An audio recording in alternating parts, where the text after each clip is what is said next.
Okay.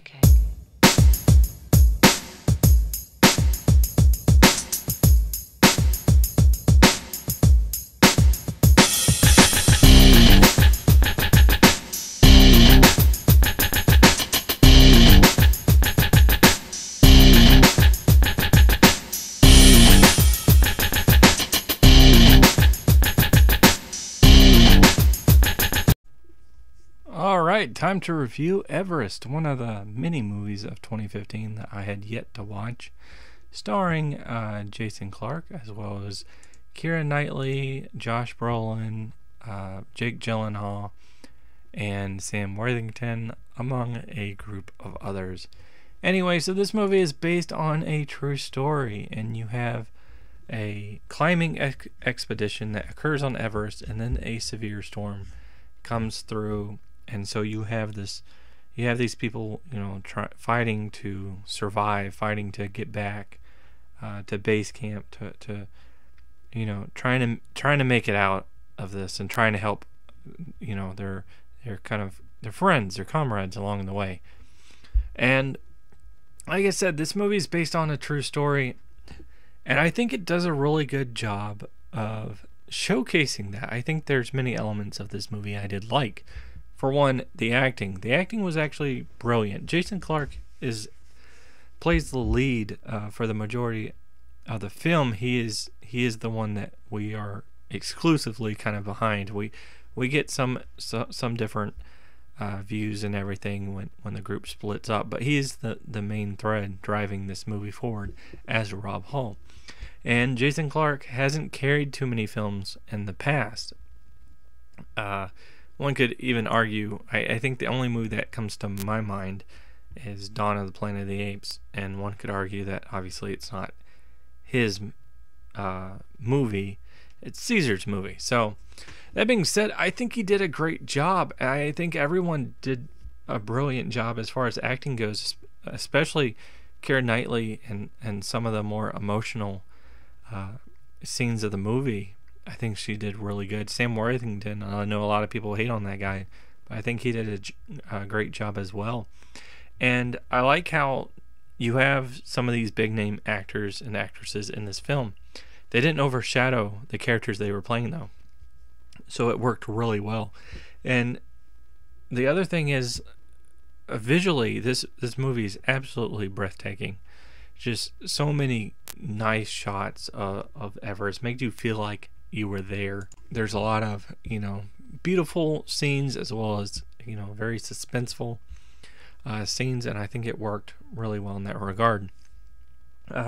First third of the movie is a little bit slower, and I was actually okay with that. You learn some really cool information along the way, so it's one of those movies where we're building characters up a little bit, so you can care about them, care what's ultimately happening to them, and at the same time you're learning some information about everything that goes into going on these expeditions of climbing Everest, information about Everest itself. And I thought that was really cool. That was really neat to see.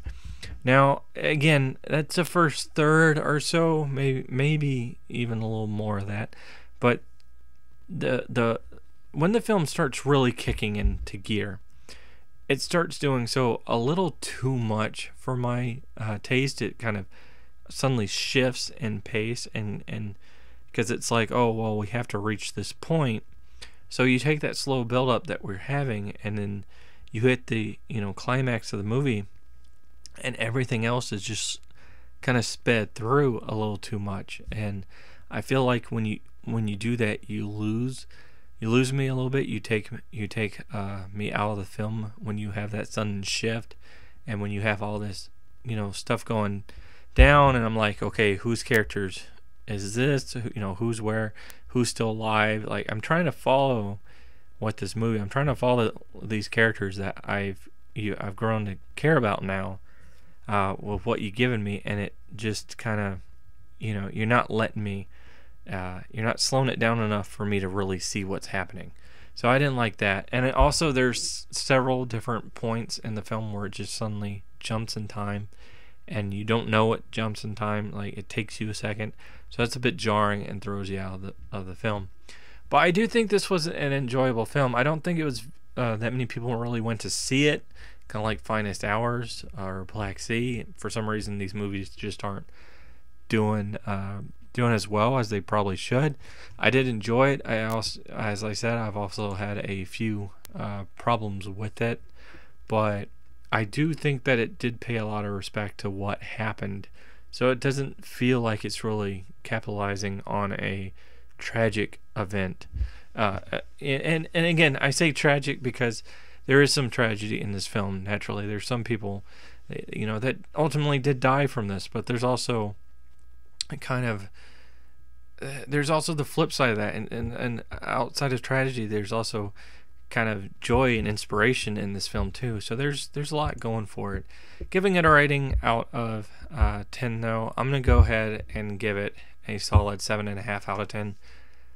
The elements that did mess me up did throw me out quite a few times, so I got to count that against it. But there is a lot of good here. I do recommend you check it out if you have not.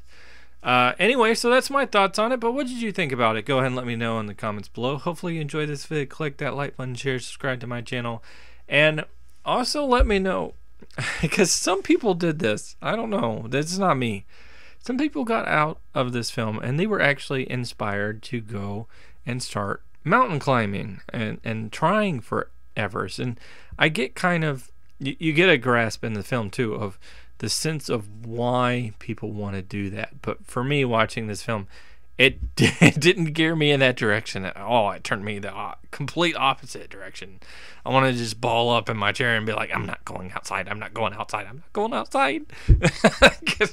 Because yeah, I tend to get thrown into accidents all the time. I don't know. I don't need mountain climbing on the list. I'd probably just roll down the mountain. But anyway, so yeah, go ahead and let me know if this inspired you in any shape or form to take on mountain climbing or some other kind of adventure thing that you haven't done before. Maybe surfing, who knows. Anyway, that'll wrap this up, and until next time, peace.